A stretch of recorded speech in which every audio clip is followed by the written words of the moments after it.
ডাক্তারের গাফিলতিতে গর্ভবতী মহিলা শেষ। মাঝে মধ্যেই এই ডাক্তারদের গাফিলতি মানে চিকিৎসার গাফিলতির খবর কিন্তু খবরের শিরোনামে আসে।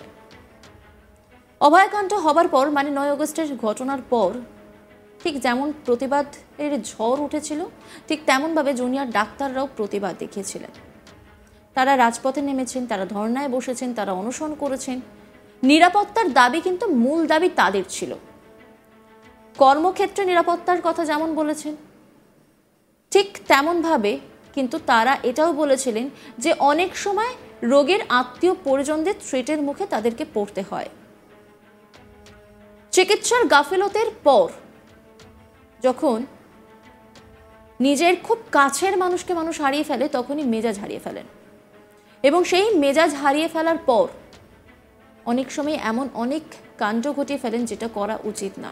ঠিক যেমনভাবে চিকিৎসার গাফিলতি ডাক্তারদের কাছে কাম্য নয়, ঠিক তেমনভাবেই রোগীর আত্মীয় পরিজনদের মেজাজ হারিয়ে থ্রেট দেওয়া সেটাও কখনো কাম্য হতে পারে না।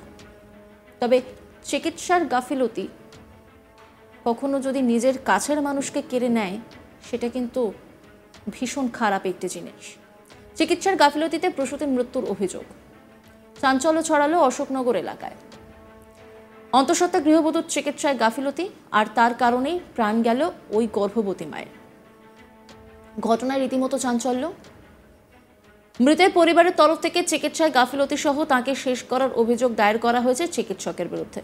জানা যায়, গাইঘাটা থানা এলাকার পাট্টাবোকা গ্রামের বাসিন্দা বিশ্বজিৎ পালের ভাগ্নি অন্তরা পালের বিয়ে হয় অশোকনগর থানা এলাকার সেনডাঙ্গার বাসিন্দা পলাশ পালের সঙ্গে। পরবর্তীতে 3 থেকে 4 মাসের গর্ভবতী হওয়ায় গত 6 তারিখে প্রচণ্ড পেটে ব্যথা নিয়ে তাকে ভর্তি করা হয় বনগাঁর একটি নার্সিংহোমে।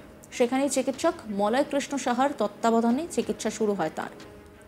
ভর্তির পর থেকে 1-2 দিন কেটে গেলেও কোনো রকম উন্নতি হয়নি দেখে পরিবারের তরফ থেকে স্ত্রীরোগ বিশেষজ্ঞ দিয়ে চিকিৎসা করানোর দাবি জানানো হয়। কিন্তু চিকিৎসক মলয় কৃষ্ণ সাহা জানান তিনি প্রয়োজনীয় যা যা করার করছেন। পরিবারকে আশ্বস্ত করেও তিনি বলেন চিন্তা করতে হবে না। এরপর দেখা যায় ক্রমশ রোগীর শারীরিক অবস্থার অবনতি হচ্ছে। অবস্থা বেগতিক বুঝে নার্সিংহোমের তরফ থেকে জানিয়ে দেওয়া হয় রোগীকে বনগাঁ হাসপাতালে স্থানান্তরিত করার কথা। সেই অনুযায়ী অ্যাম্বুলেন্স ডেকে পরিবারকে বনগাঁ হাসপাতালে রোগীকে নিয়ে যাওয়ার জন্য বাধ্য করা হয়। কিন্তু বনগাঁ হাসপাতালে নিয়ে গেলেও হয়নি শেষ রক্ষা। মৃত্যুর কোলে ঢলে পড়েন ওই কয়েক মাসের অন্তঃসত্ত্বা গৃহবধূ। এরপরেই মৃতের পরিবারের তরফ থেকে চিকিৎসায় গাফিলতির অভিযোগ তুলে ক্ষোভে ফেটে পড়েন তারা। গোটা ঘটনার কথা জানিয়ে লিখিত অভিযোগ দায়ের করা হয় বনগাঁ থানায়। মৃতের মা বাসন্তী পাল তিনি কি বলছেন শোনাব আপনাদের। অভিযোগ, আমার মেয়েটাকে ওরা প্রথম বললো, গাইনি ডাক্তার বললো, ওরা ভর্তি করলো।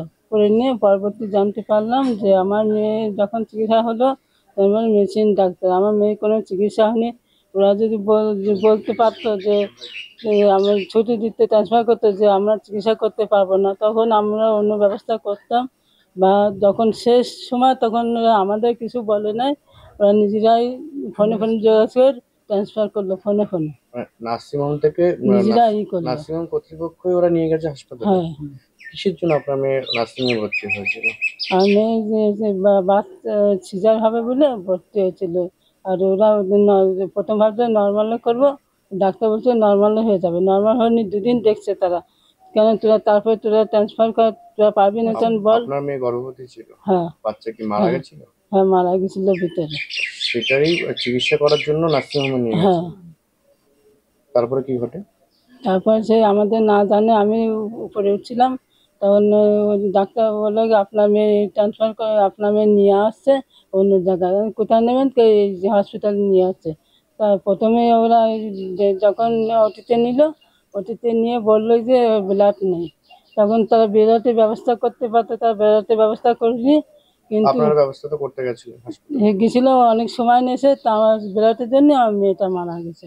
কিন্তু আমি চাই এই ডাক্তার চিকিৎসায় গাফিলতির জন্যই মারা গেছে আমার মেয়েটা। এই যে চিকিৎসক, উনি কি গাইনি ডাক্তার? আমরা জানি গাইনি ডাক্তার বলে ভর্তি করেছে, এখন পরে জানতে পারলাম মেডিসিনের ডাক্তার। কি চাইছেন আপনি?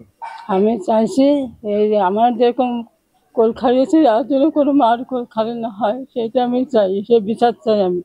নিজের বিরুদ্ধে ওঠা অভিযোগ অস্বীকার করে মলয় সাহা বলেন, পেটে মৃত সন্তান ছিল। তিনি প্রসূতির বাড়ির লোকজনদেরকে বলেছিলেন এই মৃত সন্তানের কথা, কিন্তু পরিবারের লোকজন নাকি অপারেশন না করেই চিকিৎসা চেয়েছিলেন। তিনি আরও বলেন, আমি ওনাদের অন্যত্র নিয়ে যেতে বলেছিলাম, ওনারা শোনেননি, তাই দুদিন রেখে বনগাঁ মহকুমা হাসপাতালে নিয়ে যেতে বলি। কি বলেছেন তিনি, শোনাব আপনাদের। আমরা কোনো গাফিলতি করিনি।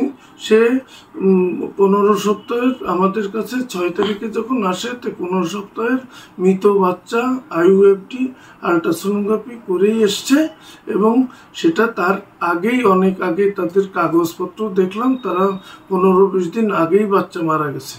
সেই বাচ্চা নিয়ে এসেছিল, তারা অপারেশন করতে রাজি না, অপারেশন করে ওটা বের করতে রাজি নয়, তারা নর্মাল করে তাকে বের করে দিতে হবে। সেই জন্য আমরা চেষ্টা করছিলাম যে নর্মালি যদি হয় তাহলে আমরা স্যালাইন দিয়ে তাকে চেষ্টা করেছি, কিন্তু নর্মাল স্যালাইন দিয়ে, অ্যান্টিবায়োটিক দিয়ে, ব্যথার ওষুধ দিয়ে, সমস্ত কিছু যা যা করণীয় সেটা করা। আমি একজন গাইনি ট্রেন্ড ডাক্তার, আর 40 বছর প্র্যাকটিস করছি, তো সেইভাবেই করেছি।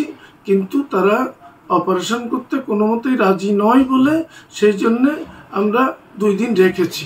8 তারিখে যখন প্রচণ্ড ব্লিডিং আরম্ভ হয়, তখন আমরা হাতে রাখিনি, আমরা হসপিটালে ট্রান্সফার করি। সেই আমাদের কোনো গাফিলতি ছিল না। আমি একাধিক ডাক্তারের সাথে পরামর্শ করেছি, সবাই বলেছে যে এটা হিস্টোটমি করা উচিত, মরা বাচ্চা হলে পরও, কিন্তু তারা যেহেতু আবার বাচ্চা টাচ্চা নেবে, সেই জন্য হচ্ছে যে তারা রাজি হয়নি। ঘটনায় এলাকায় নেমেছে শোকের ছায়া। এ নিয়ে একটি রিপোর্ট তুলে ধরেছেন আমার কলিগ, দেখাবো আপনাদের। দেখো, চিকিৎসায় গাফিলতির অভিযোগে প্রসূতির মৃত্যু, এবং এই ঘটনাকে কেন্দ্র করে রীতিমতো উত্তেজনা ছড়ায় বনগাঁয়। ইতিমধ্যেই সেই অভিযুক্ত চিকিৎসকের বিরুদ্ধে বনগাঁ থানায় অভিযোগ দায়ের করা হয়েছে, যদিও অভিযুক্ত চিকিৎসক তার বিরুদ্ধে যে সমস্ত ওঠা অভিযোগ সেগুলি অস্বীকার করেছে। আমরা যেটা জানতে পেরেছি যে অশোকনগরের বাসিন্দা অন্তরা পাল, তিনি গত কয়েকদিন আগে, অর্থাৎ গত সপ্তাহের বুধবারে পেটের ব্যথা নিয়ে বনগাঁর একটি প্রাইভেট নার্সিংহোমে ভর্তি হন, এবং 2 দিন কেটে গেল, তার কোনো অবস্থার কোনো উন্নতি না হয় 8 তারিখে তাকে হঠাৎ করেই বনগাঁর যেই মহকুমা হাসপাতাল আছে সেখানে তাকে স্থানান্তরিত করা হয়, এবং পরদিন অর্থাৎ 9 তারিখে বিকেল 4টে নাগাদ তার মৃত্যু হয়। তখন তারা পরিবারের সদস্যরা সেই নার্সিংহোমে যান। চিকিৎসক কিন্তু বলেছেন যে তাদের যেই পরিবারের যে সদস্য তিনি ভালো আছেন এবং ক্রমশ সুস্থ হচ্ছেন, কিন্তু তারা যেটি প্রত্যক্ষ করেন যে মোটেই অবস্থার কোনো পরিবর্তন হয়নি, বরং অবস্থার আরও অবনতি দেওয়া যাচ্ছিল এবং যন্ত্রণায় ছটফট করছিল, এবং এই অবস্থা থেকেই গত 8 তারিখে তাকে এই বনগাঁ যেই মহকুমা হাসপাতাল আছে সেখানে স্থানান্তরিত করা হয়, এবং পরদিন নজর রাখুন আজ তাক বাংলার ইউটিউব স্ট্রিমিংয়ে।